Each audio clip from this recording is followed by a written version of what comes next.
Look, there's still a lot of ways you can improve your fantasy team. Obviously, picking up that hot prospect that could be a stud second half, or a hot hitter or pitcher, streaming the right players. But it's also about fit. Maybe you just need to get the right type of player to help your team. We're going to cover all of that here in this week's waiver wire. Let's start with that hot prospect I mentioned. I just talked about Brooks Lee a day before he got called up, and here we go. Now he's the starting third baseman for the Minnesota Twins. Unfortunately, that's because Royce Lewis, again, is hurt. We have no idea how long, but knowing Royce Lewis and even hearing the words out of his own mouth, it doesn't sound like it'll be a very short, minimal stay. So Lee has already made his major league debut. Got 1 hit and 2 at-bats. He was hitting 8th in the lineup. Not ideal, but again, this is going to be a fluid situation. He's just now getting his feet wet. Could always move up. It's really not like the top of that Twins order is stacked, especially with Lewis out. So I wouldn't be surprised to see him bumped up at least somewhere higher than where he's currently hitting. And if you didn't catch the full breakdown on the Beat the Breakout video, let me just tell you, Brooks Lee, number 2 overall prospect for the Twins, their top hitting prospect. This guy definitely has power. He's got a little bit of his speed too. He could steal some bases, and he should definitely hit for average. This is somebody who has a chance to be in the everyday lineup, and this Twins offense has been pretty good lately. Now, Lee came up as a shortstop through the minors, but like I said, he's playing third base now. He's been doing that a little bit as well. So you're going to see him now add eligibility in fantasy. Won't be long before you can put him at a corner or a middle infield spot, which is nice too. And believe it or not, there's another third baseman for that same team that I'm going to recommend you pick up, and that's Jose Miranda. Now, Jose Miranda qualifies at third base. Been playing third base when Lewis was out, but now that Lee is in there, Miranda played first base. This could be another player who gains multi-position eligibility, though it's not a middle infield, corner infield situation. It's still nice to have options, and Miranda will DH at times. Maybe Lee does get a little bit of shortstop, who knows? But look, forget all that. Right now, I'm going to say this is a good time to pick up Jose Miranda if he's still out there because he's just swinging a hot bat. In fact, he's coming off a 5-hit day with 3 RBIs and 4 runs scored on the 4th of July. This isn't just a hot day, a couple of days a week. No, he's been doing this for a month. He's hitting close to 400 over the past 30 days. He's got his season-long batting average up to 312, and he's slugging 504 on the season. See, especially lately, over the past couple of weeks, that slugging rate has climbed and continues to climb, obviously peaking with his 5-for-5 day. He's not what you consider a true slugger, but look on the year, despite not really getting a lot of playing time in the very beginning of the season, he's got 8 home runs and 40 RBIs, and he's hitting in the heart of that Twins order. Wherever he plays in the field doesn't really matter. He's getting ABs, he's getting RBIs. I mean, this is a good guy to pick up right now. I can't believe he's only owned in about a third of Yahoo leagues right now. Now, Nate Lowe is only available in about a third of fantasy leagues, but that's even surprising that it's that much because this is a guy we know has been a solid producer for years. I think just that slow start to this year, maybe some people backed off of him. The Rangers overall have been a little bit disappointing, but now Nate Lowe is starting to pick things up. He's 9 for his last 20, and that includes 3 home runs and 8 RBIs. This is just in the last 5 games. Lowe isn't the most exciting player, but he is consistent, and for a first baseman, he actually hits for average pretty well. He gets you RBIs. He's a steady producer in the middle of that Rangers lineup. And again, the Rangers overall haven't been scoring nearly as much as they were toward the end of last year, but I think it's starting to come together again. White Langford has finally shown up. Corey Seager's finally staying healthy. Knock on wood. Adolis Garcia is coming back to us, and I think overall they're going to get much better, especially if Josh Jung ever returns. Now, last year his power did drop quite a bit, only had 17 home runs, but he's still an RBI man, and that's the main appeal here. Helps you with average. He's not one of these slugging first basemen that's all or nothing. He's a consistent producer, and now that he's heating up and actually getting you some power, this is the time to grab him if somebody had dropped him. But if you need to get a little deeper, well, let's go back to a guy I talked about a couple of weeks ago before he got called up, and that's Ben Rice, who is playing first base for the Yankees. He's going to hold that down because Anthony Rizzo will be out a while, and Ben Rice might actually not give that job up because, frankly, he's hitting better than Rizzo had all year. The big appeal with Ben Rice was that he was actually a catcher who is playing first base. He's getting everyday at-bats pretty much, and he can be slotted in at catcher in your fantasy league. That's nice. But he's actually performing as well as some other first basemen right now. He finally got his first major league home run on the 4th of July, so that power is starting to show up. But he had been showing excellent eye, and this is what you look for, so a guy doesn't get the quick hook and get sent back down to the minors. In fact, what I like better than his home run that happened on Independence Day is what I saw as far as the lineup. He's hitting leadoff for the Yankees. I don't need to explain why that's super valuable. And he's doing that because of his excellent plate discipline. His walk rate isn't just an amazing 15%, again, for a rookie, his first taste of the majors. He's walking more than he has struck out so far. That is excellent. That's why he got bumped up in the order. And look, he will not just continue to be valuable as a catcher, but he's going to score a lot of runs if he maintains that. I'm not saying he's going to be the leadoff guy every day, and especially against some lefties, he might sit at times, but still there's a lot of fantasy value that's untapped here. And if you dig into the box scores, you might also notice that the Brewers have a new center fielder. Not new, but a guy who's now finally back this year after a long hiatus. That's Garrett Mitchell. Now, I recommended stashing him before he debuted. This is a guy who made a splash toward the very end of 2022 across a smallish sample size, right, 61 at-bats, but he managed a couple home runs and 8 stolen bases while hitting .311. But then it didn't take too long into the next season before he got injured and missed all the rest of 2023. And now finally, after another injury, has finally come back this year. And look, maybe he will keep that center field job because he's a good defender. He's got speed. He's got a good hit tool, got a little bit of power, and he can still use some bases. I mean, this is what you're looking for in fantasy, right? This screams upside. So far in his first 3 games back, 2 hits and 9 at-bats. Got an RBI, and he's walked 3 times. It's promising. Mitchell is still pretty much available everywhere in fantasy leagues. A lot of people have forgotten about him. They're not quite sure whether he'll stick as an everyday regular in that lineup. I mean, so far they have put him out there almost every day since he's been activated. So there's a good chance he continues to get at bats, continues to produce. I mean, this guy's going to stay under the radar. So you probably don't have to jump on this now, but this is a good time to do so.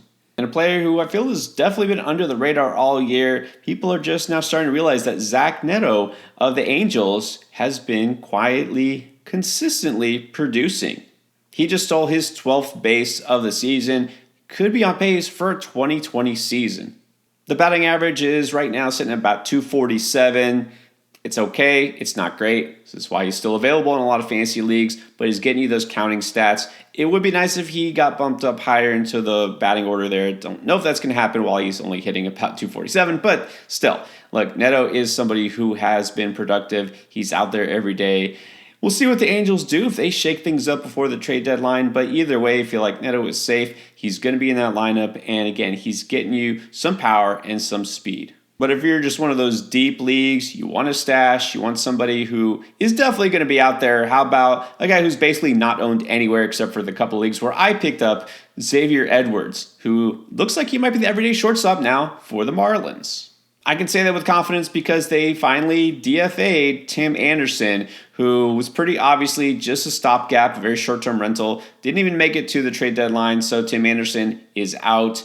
And Otto Lopez, who's been a nice surprise for the Marlins playing second base, he's also on the IL. So whether it's at second or short, Xavier Edwards now was recalled to have a shot to stick for the rest of the season. He's kind of jumped back and forth a little bit since returning from the IL in the minors, but now I feel confident he'll stay. Now he's just got to prove himself and hold down that job. This guy I did talk about a while ago. He's got a lot of speed. This used to be a top Rays prospect that they gave up on. Look, the Marlins are not the best offense. We know this, but at the very least, Edwards has a path to playing time. He could get moved up to the top of the order himself, which at least gives him more value than hitting at the bottom of the order somewhere else. Again, speed is the appeal here. If you're looking for a possible cheap source of speed, it could be Xavier Edwards. All right, now as far as pitching goes, let's just jump straight to the Tampa Bay Rays. They're going to have a rotation that looks very different down the stretch that's already started because Aaron Savale was shipped off to Milwaukee to make room finally for Shane Baz. Now, Shane Baz has probably been scooped up in a lot of leagues, but apparently he's only 60% rostered across Yahoo. Some people maybe haven't caught on the fact that he's not just getting activated, but also set to start on Friday. Now, it's always a little nerve-wracking putting in a pitcher who hasn't thrown in the majors for such a long time. But although Baz, true, has not pitched for the Rays this season, he's been lights out so far in the minors the last month or so.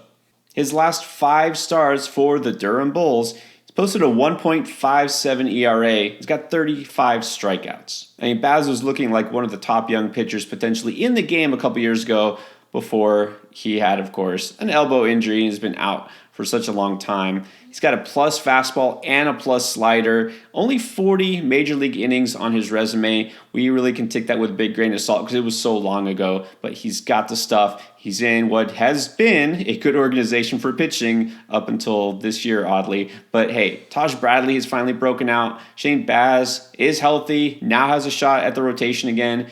This could be his breakout half.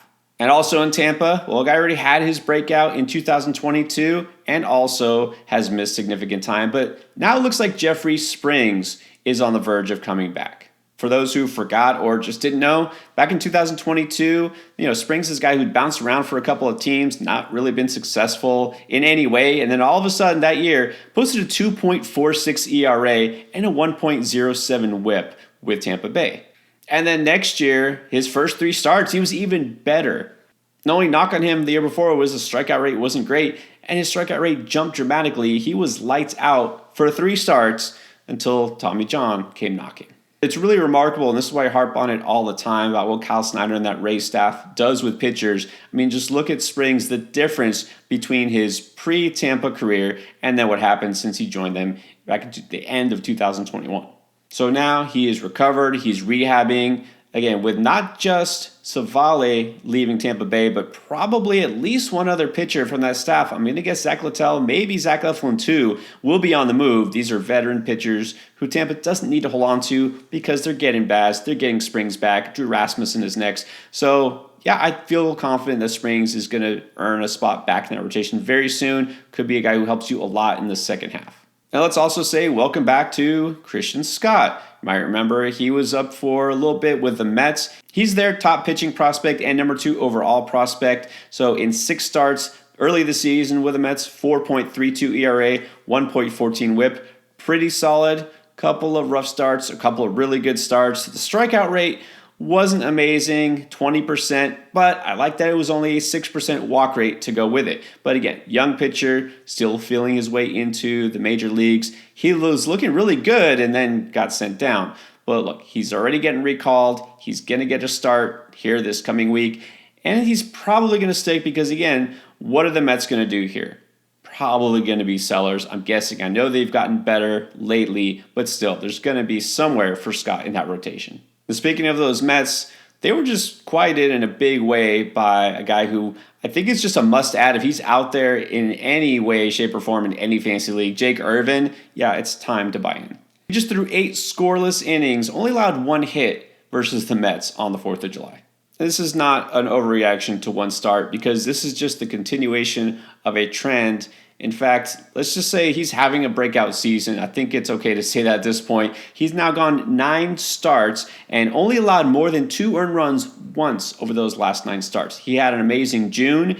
Honestly, the only reason I didn't buy in sooner is because his schedule over the last week or so was looking a little sketchy, but it didn't matter. He just kind of dominated every offense that he's faced. Now, of course, there's something missing here. It's the strikeouts, 22% strikeout rate. A lot of strikeouts just now, but that tends to fluctuate. He'll have some really good starts in that department, some okay starts, but overall, I mean, look, the ERA here on the season and the whip is helping you big time, especially if you're in a quality starts league versus wins. This is somebody who, again, I feel like unless you're in the most shallow league, maybe 8 teams or so, he should be rostered somewhere. But if you're in one of those deep leagues, look, I don't usually like to talk about stashes on the waiver wire video. You want a guy who's going to help you at least in the next week or so. But let's go with Joey Estes as a guy who I'm going to say you might want to look for after the All-Star break, and I'll tell you why. Estes also coming off a dominant start. In fact, he threw a complete game shutout versus the Angels. I know it's just the Angels, but that's still impressive. And again, this isn't the only good start that Estes has had. He's starting to come along and put it together after a rough debut early this season. His recent shutout comes after he had only allowed 2 earned runs in his previous 2 starts, and he's thrown a quality start in 3 of his last 6 starts. So of course, what gives here? It's the strikeout rate. 19% K rate, not going to help you a ton in that department, but we're digging deep. Something has to give. Also, it's Oakland, so I will just say the same thing I just said about Jake Irvin. You're going to prefer him in a quality starts or a points league as opposed to one where you're looking for wins. Can't guarantee there are a lot of wins in his future, but Estes is going 6 innings on multiple occasions. He's getting better as the season goes on. Of course, as a young pitcher, you're going to see those ups and the downs, but we've seen more up lately. So getting to that schedule, the only reason I'm not going to say add him and start him now is because his next 2 starts are scheduled to be on the road at Boston and then at Philadelphia. I really don't want to put any pitcher out there in those 2 starts, so I'll say I can stash him. I can go without him for another week, and then, of course, we're going to get the All-Star break. But after the break, Estes might be a really solid second half performer. Whether you're looking for guys to help you now, later, whatever the case is, try to get you covered everywhere you can. And don't just stick to the waiver wire, also be active in the trade market. You want to know who the latest buy low candidates are that you should be looking for? It's right here.